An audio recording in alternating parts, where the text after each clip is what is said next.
So I kind of look at this from two different perspectives, right? I look at it from the man's perspective, right? Just as a man, and given the climate that we're in, right?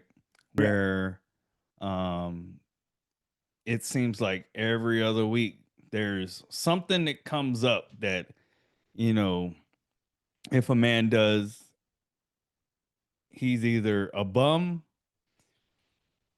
or he's sassy. You know, I remember a time where if a dude took a girl out to Cheesecake Factory, she was more than happy and willing to do that. And because although it's not Ruth Chris, it ain't Burger King and McDonald's either. It's not Applebee's and Chili's, but you know, it ain't here in Texas we have Perry's Steakhouse. But all it took was for some woman to get on social media and or to act out and be recorded and it be put up on social media for a certain demographic of women, you know, regardless of color, to jump at it and make it seem like they're all of a sudden too good for it.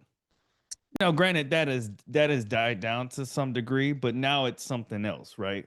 It's it's now a Mercedes.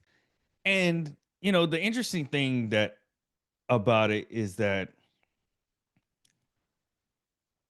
I remember a time where a man driving a Mercedes meant he got money. Now, granted, to some degree, which depending on what class of Mercedes you're driving, it still does mean you got money.